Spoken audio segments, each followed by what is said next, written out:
So if you think about it, AI has not taken a single creative job. Not one.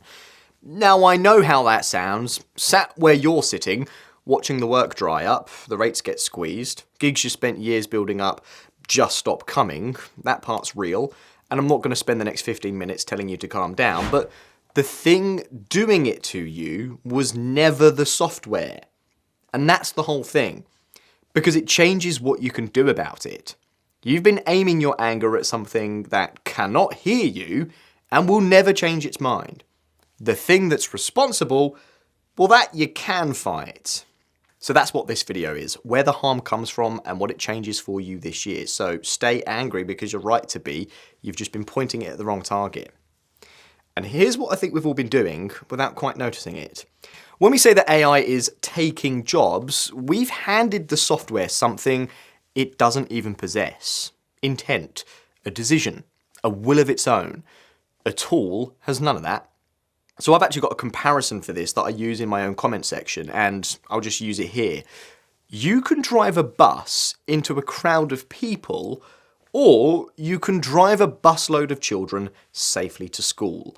The bus holds no opinion whatsoever on which of those happens. It's just a large metal box that travels in the direction it's pointed. If a person uses it to do something terrible, the problem was always the person. And if you took the bus away from them, they would go and simply find a lorry. AI is the bus. It's a very large and very capable metal box. It doesn't want your job. It cannot want anything at all.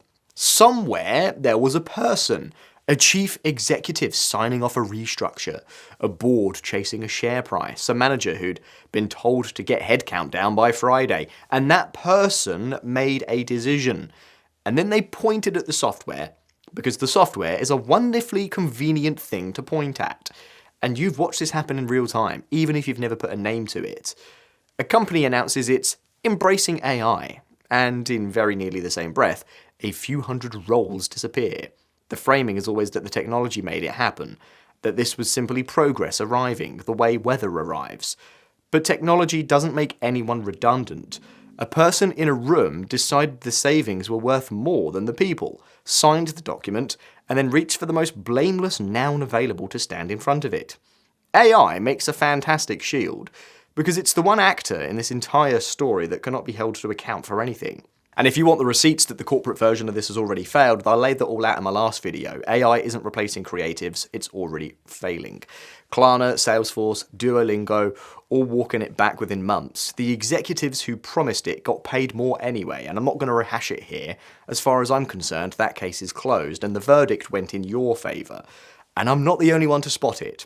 Underneath that video, someone left a comment that said it better than I had, before I'd even finished writing this script. Their handle is @the1and_only_technocat, and they said, people keep pointing at what the AI is or isn't doing. AI is not taking jobs. AI is not replacing humans. People are not losing anything to AI. And all of those things are really things that people are doing, either with AI or using AI as the excuse. And I read that and I had to sit back for a second because it's the one thing almost every video about this gets slightly wrong. Mine very nearly included. And the reason it matters so much is a deeply practical one. It's about where you choose to point your energy. Anger is a finite resource. You only get so much of it in a given week before it starts eating into your sleep, your focus, and your appetite for doing good work. If you spend the whole supply being angry at AI itself, you've spent it on something that cannot hear you and will never change its mind. The thing is built. You cannot uninvent it.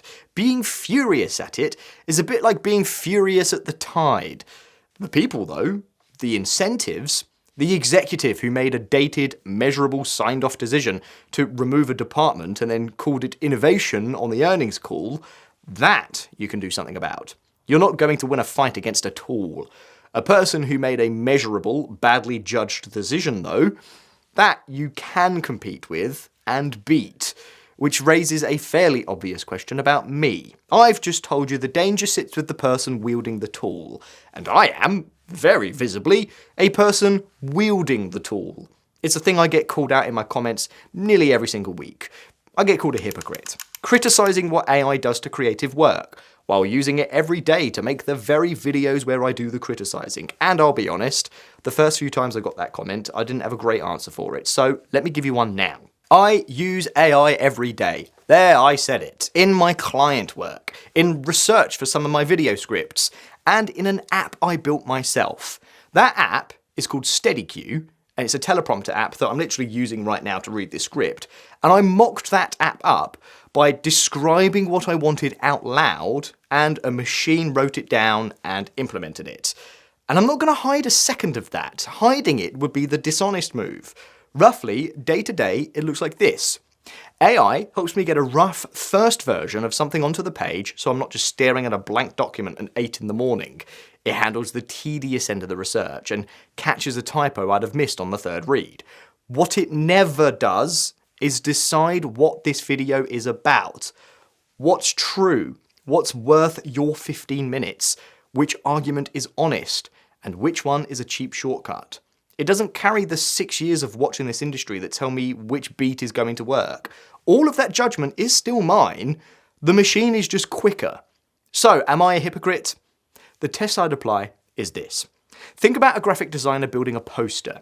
They might generate a handful of simple shapes and assets and then arrange them by hand, direct the whole composition, and decide what the thing says and how it makes you feel. Now, before these tools existed, that same designer would have clicked a mouse a few hundred times to draw those shapes from scratch.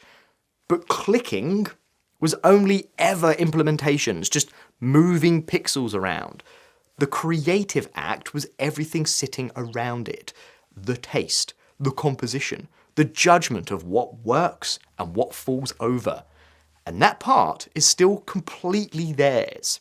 Let's say a car garage buys itself a better screwdriver, like a smart, modern, fancy screwdriver, right? They haven't replaced their mechanics, have they? They've given the mechanics a better screwdriver.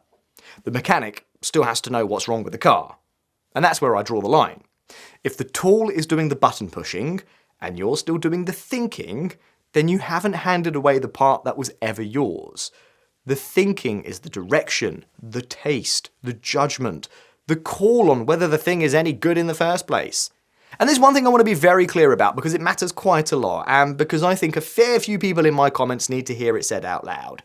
If you make art for its own sake, if you paint or draw or write or play music because the making of the thing is the entire point of the thing, then keeping AI completely out of it is a perfectly good choice. And nobody, me very much included, gets to tell you otherwise. Nobody is stopping that, and nothing should. That kind of work doesn't owe efficiency to anyone. And as a musician myself, I try to completely keep anything artificial or AI or overly produced stuff out of my own music when I make it. I want to keep it as organic and natural as possible, and just all about that music making process. Anyway, what I'm talking about is narrower than that. I'm talking about commercial creative work. A poster with a client and a deadline attached to it. An edit that has to ship on Thursday, whether you feel inspired or not. The video that pays your rent. In that specific kind of work, the person who learns to direct these tools well will, in most cases, simply outproduce the person who refuses to touch them at all. That's a real edge.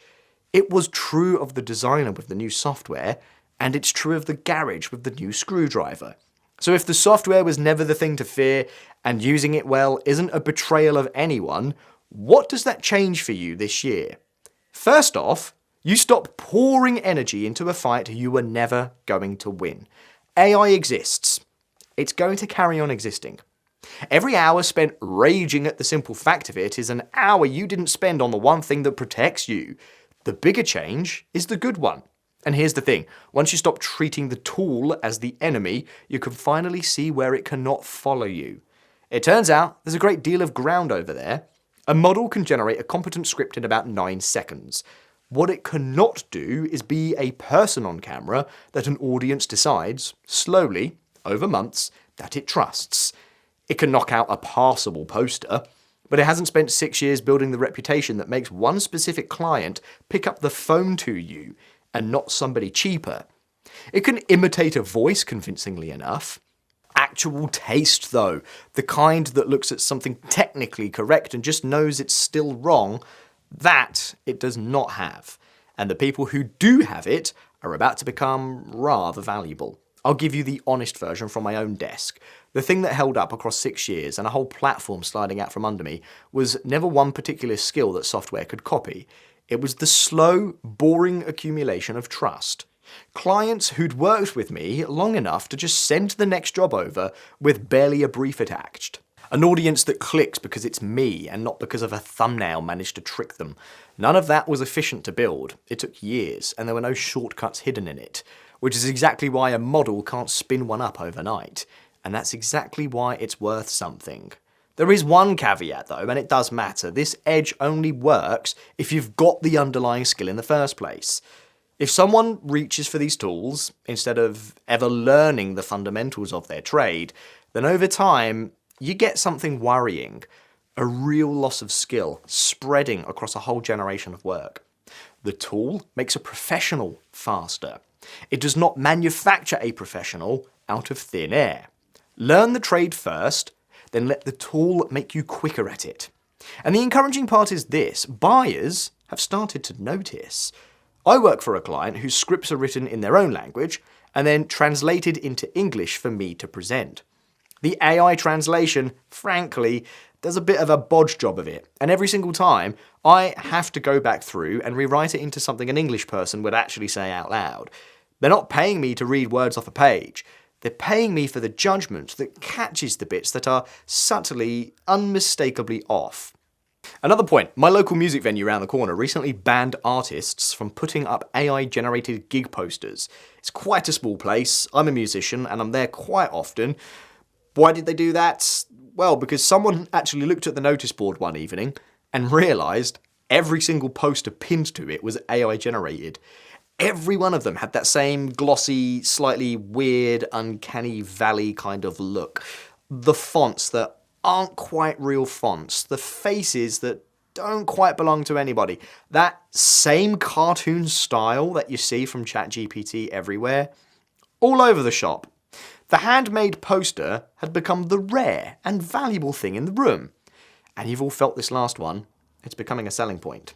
An actual advertised feature where a company tells you that a real human will be answering your call. Speak to a real person is a premium tier now. We've somehow arrived at the point where being a bloody human being is a line item you can put a price on.